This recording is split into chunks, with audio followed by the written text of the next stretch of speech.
السلام علیکم۔ کیسے ہیں آپ سب لوگ؟ امید کرتی ہوں کہ آپ سب اپنی صحت اور ایمان کی بہترین حالت میں ہوں گے۔ آج جو میں آپ کے لیے کو سنانے جا رہی ہوں اس کا پہلا عنوان ہے تقوی کیا ہے۔ ہٹلر کی حکومت کے زمانے میں جرمنی میں جب یہودی پکڑے جانے لگے تو وہاں بہت سے لطیفے مشہور ہوئے۔ ایک لطیفہ یہ تھا کہ شہر کی ایک سڑک پر ایک یہودی بھاگا جا رہا ہے۔ دوسرے یہودی نے اس کو دیکھ کر پوچھا کہ تم کیوں بھاگ رہے ہو؟ اس نے کہا تم بھی بھاگو۔ اس نے دوبارہ پوچھا آخر کیوں؟ بھاگنے والے یہودی نے جواب دیا چڑیا گھر سے ایک بھیڑیا بھاگ نکلا ہے اور وہ اس کو گولی مارنے کا حکم ہوا ہے۔ دوسرے یہودی نے حیران ہو کر کہا ہم کو کیا ڈر ہے؟ ہم بھیڑیے تو نہیں ہیں، پھر ہم کیوں بھاگیں؟ پہلے یہودی نے جواب دیا ہاں ہم بھیڑیے نہیں ہیں، مگر کیا ہم اس کو ثابت کر سکتے ہیں؟ اس مثال سے اندازہ ہوتا ہے کہ ڈر کی نفسیات سے جو انسان بنتا ہے وہ کیسا انسان ہوتا ہے۔ وہ ہر مسئلے کو اپنا مسئلہ سمجھتا ہے کیونکہ اس کو ڈر ہوتا ہے کہ اس کی وجہ سے کہیں میں نہ پکڑ لیا جاؤں۔ کسی سے ڈرنے کا مطلب یہ ہوتا ہے کہ آدمی اس کے مقابلے میں اپنے کو کمزور پا رہا ہے۔ وہ فیصلے کا سرا دوسرے کے ہاتھ میں سمجھتا ہے، اور جب بھی فیصلے کا سرا دوسرے کے ہاتھ میں ہو تو لازماً ایسا ہوگا کہ آدمی اندیشے میں مبتلا رہے گا۔ اس کو یہ ڈر لگا رہے گا کہ کہیں میں ہی مجرم نہ قرار دیا جاؤں۔ ایک بکری جو مجھ سے بہت دور فرات کے کنارے مری ہو، اگر اس کے مرنے کی ذمہ داری مجھ پر ڈال دی جائے تو میرے پاس کیا جواب ہوگا، اور میں کس طرح اپنے کو بری الذمہ ثابت کر سکوں گا؟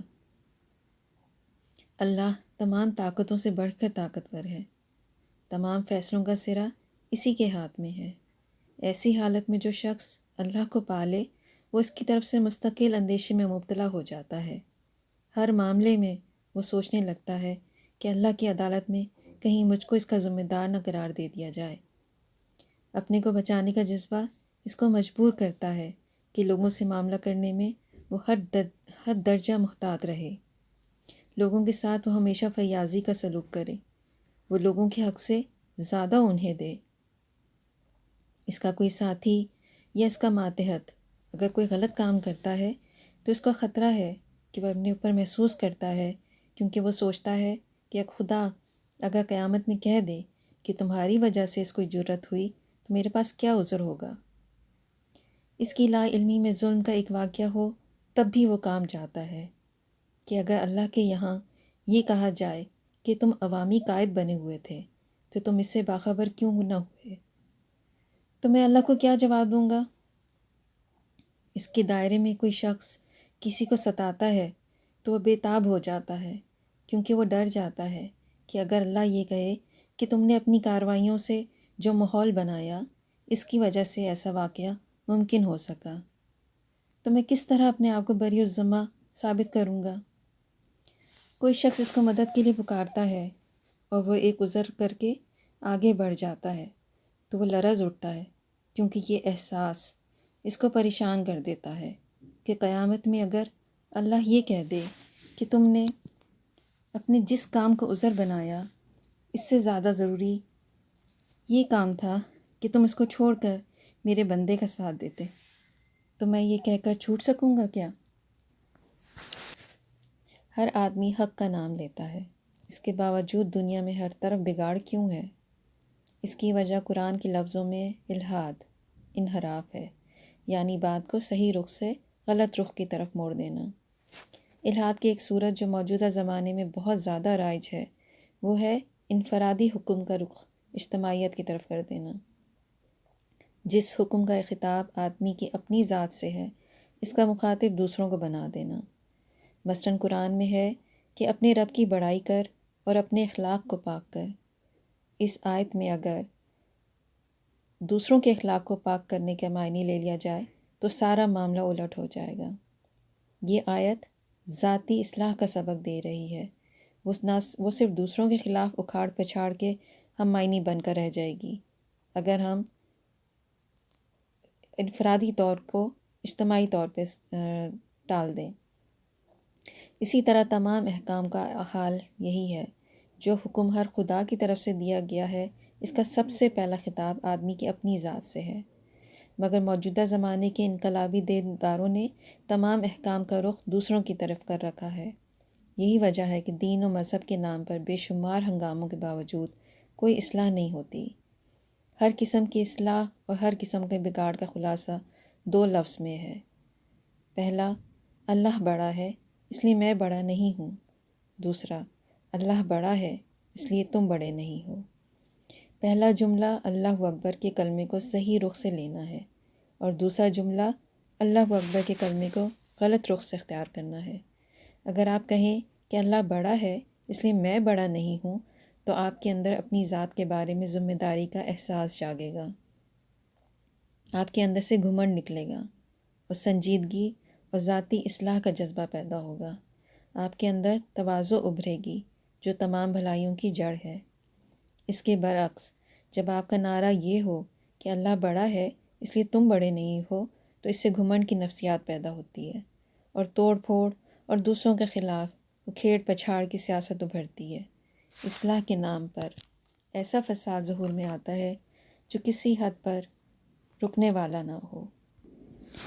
40 سال بعد 31 جولائی 1984 کو دہلی میں فیض روڈ کے پاس ایک لاش ملی۔ اس کی عمر تقریباً 60 سال تھی اور اس کو بری طرح قتل کر کے ایک پارک میں ڈال دیا گیا تھا۔ پولیس نے کافی کوشش کی اور اشتہارات دیے گئے، مگر مقتول کی شناخت ممکن نہ ہو سکی۔ مقتول کے جسم پر جو قمیض تھی اس پر آزاد ٹیلرز کا لیبل لگا ہوا تھا۔ مزید تحقیق سے معلوم ہوا کہ اس پر کوڈ نمبر 52 بھی درج ہے۔ کافی تلاش اور جستجو کے بعد آخرکار پولیس ساون پارک کی ایک چھوٹی سی دکان تک پہنچی۔ اس دکان کے مالک صلاح الدین نے بڑی مشکل سے پانڈے نام کا ایک شخص کی نشاندہی کی۔ اس کے بعد پولیس قریب کے کمال کلاتھ ہاؤس تک پہنچی، جس نے بتایا کہ مذکورہ شخص کا پورا نام دیو نارائن پانڈے تھا۔ اس کا وطن فیض آباد تھا اور کام کے لیے وہ دہلی میں رہتا تھا۔ دیو نارائن پانڈے موزیک فرش کی پالش کا کام کرتا تھا۔ پولیس کی یہ تحقیق جاری رہی۔ بالآخر معلوم ہوا کہ مذکورہ شخص نے 40 سال پہلے ایک شخص کو کسی ذاتی رنجش کی بنا پر مار ڈالا تھا۔ اس مقتول کا بھتیجا مہندر کمار چودھری 23 سال بچپن سے اپنے گھر میں سنتا آیا تھا کہ پانڈے نے اس کے چچے کو قتل کیا ہے۔ اس کے دل میں انتقام کی آگ بھڑکی ہوئی تھی، چنانچہ اس نے دیو نارائن پانڈے سے دوستی کی اور ایک دن موقع پا کر اس کو قتل کر دیا۔ قاتل اب پولیس کی حراست میں ہے اور اس نے جرم کا اقبال کر لیا ہے۔ مہندر کمار چودھری کا خاندان 40 سال بعد بھی اپنے قاتل کو نہ بھلا سکا۔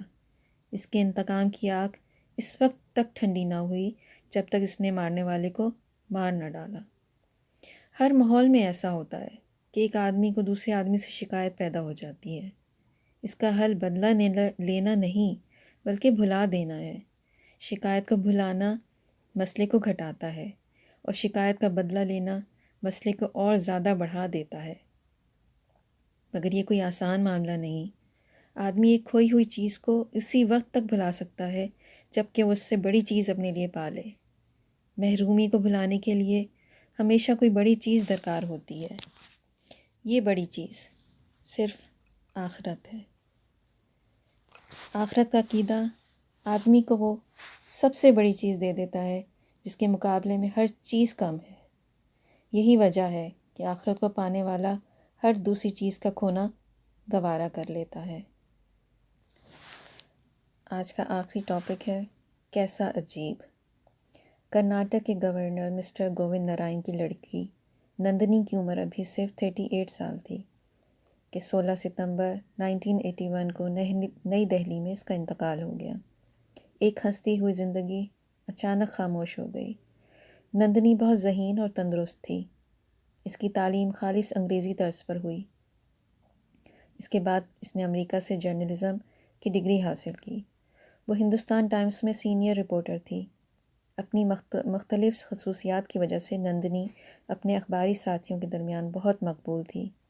اس کے ایک ساتھی کے الفاظ میں نندنی کی زندگی کا نظریہ یہ تھا کہ وہ زندگی سے آخری حد تک پیار کرتی تھی اور زندگی کے ساتھ آخری حد تک رہنا چاہتی تھی۔ She loved life to the full and wanted to live it to the full۔ Nandini کی وفات پر اس کے ساتھی رپورٹروں نے ایک یادداشت ہندوستان ٹائم میں شائع کی ہے۔ اس یادداشت کے خاتمے پر وہ لکھتے ہیں، نندنی کی موت اس حقیقت کی ایک بے رحم یاد دہانی ہے کہ ہر آدمی کا ایک بے حد وقت مقرر ہے۔ It is a cruel reminder of the fact that there is a deadline for everyone۔ کیسی عجیب بات ہے، ایک جیتی جاگتی زندگی اچانک بجھ جاتی ہے۔ ایک ہنستا ہوا چہرہ ایک لمحے میں اس طرح ختم ہو جاتا ہے جیسے کہ وہ مٹی سے بھی زیادہ بے قیمت تھا۔ حوصلوں اور تمناؤں سے بھری ہوئی ایک روح دفعتاً اس طرح منظر سے ہٹا دی جاتی ہے جیسے اس کے حوصلوں اور تمناؤں کی کوئی حقیقت ہی نہ تھی۔ زندگی کس قدر بامعنی ہے، مگر اس کا انجام اس کو کس قدر بے معنی بنا دیتا ہے۔ آدمی بظاہر کتنا آزاد ہے، مگر موت کے سامنے وہ کتنا مجبور نظر آتا ہے۔ انسان اپنی خواہشوں اور تمناؤں کو کتنا زیادہ عزیز رکھتا ہے، مگر قدرت کا فیصلہ اس کی خواہشوں اور تمناؤں کو کتنی بے رحمی سے کچل دیتا ہے۔ آدمی اگر صرف اپنی موت کو یاد رکھے تو وہ کبھی بھی سرکشی نہ کرے۔ کامیاب اجتماعی زندگی کا واحد راز یہ ہے کہ آدمی اپنی حد کے اندر رہنے پر راضی ہو جائے، اور موت بلا شبہ اس حقیقت کی سب سے بہتر اور سب سے بڑی معلم ہے۔